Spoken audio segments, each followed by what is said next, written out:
Hello et bienvenue sur Une marque, un mot. T'as pu voir la nouvelle intro qu'on vient de mettre en place sur l'émission. Je suis ultra content, ça commence à prendre un peu forme. Et puis là, aujourd'hui encore, j'essaye de faire un setup avec une double caméra, histoire que tu puisses me voir un tout petit peu mieux. Et puis voilà. Mais bon, le but c'est pas moi qui suis important. Le but en fait de l'émission Une marque, un mot, c'est vraiment de t'apporter une connaissance ou une perspective sur des marques, des logos, des designs que tu vois tous les jours, peut-être un peu moins ces temps avec le coronavirus, mais que tu vois tous les jours et le but c'est vraiment de t'apporter une nouvelle perspective de telle sorte à ce que tu te dises tiens, j'avais pas pensé, je pensais pas qu'il y avait autant de réflexions qui se faisaient dans le logo et dans la création d'une marque parce que c'est une activité qui est absolument magnifique. Et c'est quelque chose, enfin voilà, qui me passionne. L'idée, c'est de partager cette passion avec toi un petit peu tous les jours. Et aujourd'hui, j'ai un sujet qui me plaît énormément. Avant qu'on puisse arriver là-dessus, petit rappel comme d'habitude. Qu'est-ce que le branding?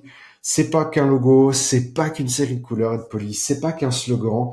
Et Martin Neumayer le dit toujours, le branding, c'est le sentiment instinctif qu'a un être humain lorsqu'il est en contact avec tout ce que touche ton entreprise. Donc que ça soit ton logo, tes produits, tes services, ton support client, l'emballage, tout fait partie du branding. Et c'est là en fait où moi je kiffe à mort mon activité, c'est que j'ai la possibilité d'avoir un métier, on va dire, plus ou moins technique, avec pas mal de technicité, mais qui a un but très très holistique et très environnemental. On parle d'écosystème d'une marque, on parle pas simplement d'un logo, d'un design. Et aujourd'hui, j'ai un sujet qui me plaît vraiment énormément après les deux sujets qu'on a passés ensemble qui sont la liberté pour Harley Davidson, qui sont la religion pour Apple. On a eu aussi les exercices sur le naming avec des mauvais exemples. Et hier, je t'ai parlé également de la Comic Sans, la pire police du monde pour faire du design. C'est comme ça. Aujourd'hui, on va parler d'un truc ultra cool et vraiment fun qui s'appelle l'espace négatif. Alors en fait, l'espace négatif, c'est quoi?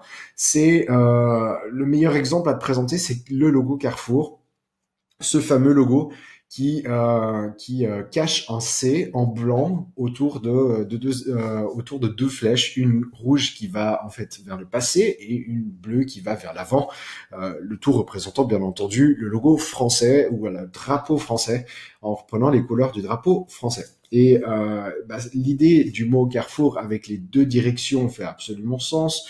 Le fait d'avoir en fait un C caché qui dit que qui montre simplement quelque chose d'extrêmement dynamique, fait vraiment beaucoup de force. Maintenant, est-ce que tu savais que le logo Carrefour a changé il y a à peine un an? Ils ont modifié quelques éléments. Voilà en fait un gif animé que j'ai trouvé avec l'ancien C en jaune, la différence et le nouveau C en bleu. Et tu vois en fait que l'ancien C est beaucoup plus grossier, il est un peu plus fort, et tu vois que les traits en fait s'affinent, et l'espace notamment entre les deux bouts du C s'écarte un tout petit peu pour nous permettre à nous de voir plus facilement le C qu'avant. Et c'est bête, mais depuis plus d'une année, en fait, depuis qu'ils aient changé le logo, on se rend compte que les gens en fait reconnaissent le C beaucoup plus rapidement, beaucoup plus facilement. Et c'est notamment grâce à ces toutes petites modifications qui ont été faites pour affiner la lecture et puis faciliter la lecture de l'utilisateur. Je te montre encore ici un autre changement qui a été fait. En haut, tu vois l'ancienne police de Carrefour, et en bas, la nouvelle, où le C est exactement le même que sur le logo, ce qui facilite également la connexion dans notre petit cerveau et puis dans notre lecture, de telle sorte à voir en fait le C caché dans le logo Carrefour. Maintenant, pourquoi est-ce que je veux te parler du logo et des logos avec les espaces négatifs? C'est parce que il y a un truc super intéressant qui se passe avec les logos, et puis pas mal de mes clients en fait viennent avec ça. C'est que ils me disent ouais, j'aimerais que mon logo explique telle et telle chose, explique ce que je fais, explique ce qu'on va vendre, explique voilà, il est un principe d'explication. Or c'est complètement inutile, et le logo n'a pas cette prétention d'être l'élément qui explique quelque chose à ton utilisateur. Ce sont tes messages qui vont le faire, ce sont les photos que tu vas utiliser, ce sont le champ lexical. tous ces autres éléments ont la force et ont les épaules nécessaires finalement pour expliquer ce que tu fais.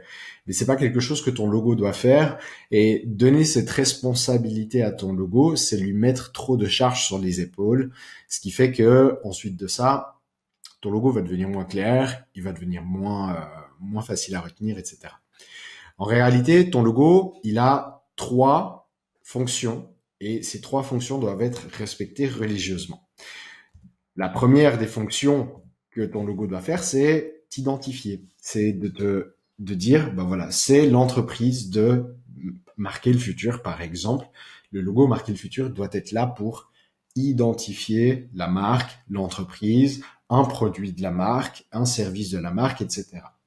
Le deuxième élément, c'est la différenciation. Et c'est là, en fait, où c'est super intéressant dans un monde notamment d'infopreneuriat, parce que je m'intéresse beaucoup à l'infopreneuriat, dans un monde où l'infopreneuriat est assez porté sur le marketing, des techniques marketing où tout le monde se copie, le branding, et quand il s'agit de faire la marque, le but est de se différencier un maximum de ses concurrents, puis même des fois en fait en allant à l'extrême opposé en termes de design, de telle sorte à créer une grosse différence. Ce qu'on recherche en fait quand on crée un design pour un client, c'est surtout la notion de contraste. C'est même pas la notion de savoir expliquer et de savoir vendre, c'est la notion de contraste. Tu vas reconnaître très très vite une seule balle noire dans un tas de balles rouges. Bah, en fait, c'est exactement ce qu'on fait tous les jours, avec un peu plus de technique, bien entendu, mais en réalité, notre seul but, c'est de permettre à nos clients de se différencier de la masse. Et une fois qu'on a ça, et une fois qu'on arrive à faire ces 2 éléments-là, le troisième arrive quasiment naturellement, et c'est la mémorisation. On doit créer des logos simples, on doit créer, et vous devez aussi créer des logos ultra simples, le plus simple possible, de telle sorte à ce que vos clients puissent les mémoriser. Un excellent exercice qu'on peut faire à un client, c'est de dire, je te montre ton logo pendant 5 secondes, et ensuite de ça, je te donne une feuille de papier et un crayon, tu dois me le reproduire à main levée. Si l'exercice est concluant, généralement, il n'y a pas beaucoup de différence entre le logo que je t'ai montré puisque tu viens de le dessiner. Ce sont les 3 seuls fondamentaux d'un logo efficace et puissant. L'identification, la différenciation et la mémoire. Maintenant, regardons un peu quelques autres exemples de logos utilisant l'espace négatif, et je vais me permettre de te donner aussi un peu de contexte. Quand est-ce qu'on utilise un logo avec un espace négatif? Quand est-ce que c'est pertinent? Pourquoi est-ce que ça l'est un peu moins maintenant? Etc., etc. Je commence avec un logo extrêmement connu, le logo de FedEx. Et beaucoup l'ont déjà remarqué, c'est un cas d'étude assez connu, mais entre le E et le X, il y a une flèche qui se cache juste ici. Voilà. Il y a une flèche qui se cache, qui montre la notion de la direction, qui montre la notion de mouvement. FedEx n'explique absolument pas, en fait, qu'ils font de la livraison. Mais pourtant, c'est un logo qui est extrêmement reconnaissable, qui est facile à identifier et qu'on reconnaît ultra rapidement. La force, en fait, qu'on a dans un logo qui a un espace négatif malin, parce que, par définition, quand tu fais un logo avec un espace négatif, c'est que tu mets quand même un tout petit peu plus de neurones dedans, et ça te prend un peu plus de temps, parce que le principe d'un logo négatif, c'est généralement d'avoir une deuxième lecture dans un seul logo. Tu peux voir ton logo de 2 manières différentes, et du coup, automatiquement, ça va demander un peu plus de réflexion de la part du designer pour avoir un logo en espace négatif. Et ce qui est super intéressant, en fait, avec les logos en espace négatif, c'est qu'ils apportent un peu ce aha moment que les clients peuvent rechercher en disant « Oh là là, je l'avais pas vu avant ». Et ça, c'est cool. Ça, c'est vraiment cool, parce que tu te retrouves finalement avec des clients qui voient ton logo pour la première fois, qui tout d'un coup font une connexion qu'ils n'avaient pas vue jusqu'à présent, et cette connexion va aider à la mémorisation. Donc c'est vraiment sympa en fait d'avoir ça. C'est tricky quand même à réaliser un bon logo avec un espace négatif.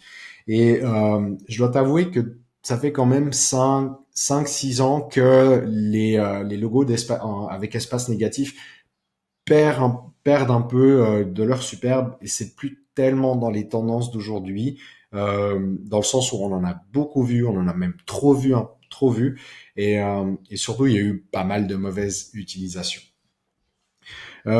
J'ai un autre élément aussi pour toi. Comme tu vois à l'écran, je t'ai mis un logo, le USA Network, en très très grand. Et tu te rends compte en fait que en fait, la force d'un logo avec un espace négatif, c'est quand tu laisses de l'espace à ton logo. Là, le temps de dézoomer ce logo et le S est extrêmement plus lisible pour toi et puis tout d'un coup, tu arrives à voir le deuxième, en tout cas, l'élément caché qui existait dans le logo USA Today. Et ça, c'est un truc qui est extrêmement important, c'est que quand on dessine un logo avec espace négatif, c'est assez pertinent de constamment, quand tu veux construire par exemple un logo avec un espace négatif, c'est bien de partir avec une feuille de papier ou en tout cas une zone de travail très très large, très très grande, parce que du coup ça permet de laisser l'espace négatif respirer, ça permet à l'espace négatif de s'exprimer aussi. J'ai un dernier exemple pour toi qui est un de mes exemples préférés. Et puis, bien entendu, venant de Suisse, aimant le chocolat, c'était évident que je puisse le faire et puis te présenter ça. Tu vois, le logo du chocolat Toblerone, ce fameux chocolat en forme de triangle. Et sur l'écran, ça se voit un peu plus, mais tu te rends compte en fait notamment qu'il y a un ours qui est caché dans la montagne et que dans le mot Toblerone, ça c'est un peu plus caché, puis c'est un peu plus tiré par les cheveux, mais il y a le mot Berne écrit en allemand, qui est la ville de naissance du Toblerone. Voilà. Ça c'était pour toi, c'était pour l'espace négatif.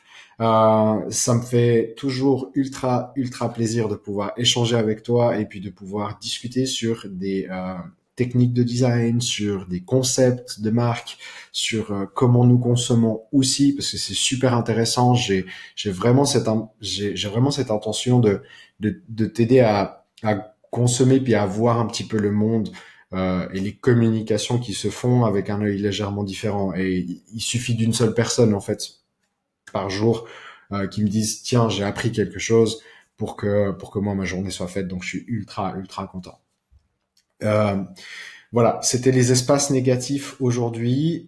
Demain, on reviendra avec un nouveau sujet de branding qui est super intéressant. Puis, je t'ai prévu, bien entendu, 30 épisodes de une marque, un mot qui seront là pour élever ta conscience, pour élever aussi ta connaissance.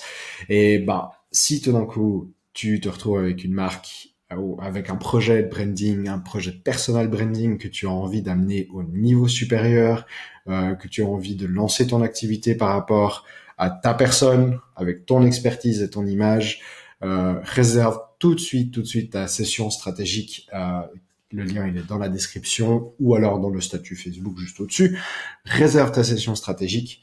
J'aurai un grand plaisir de pouvoir apprendre davantage sur ton projet et de pouvoir te donner les premières directions et ton plan d'action pour que tu puisses réussir de A à Z.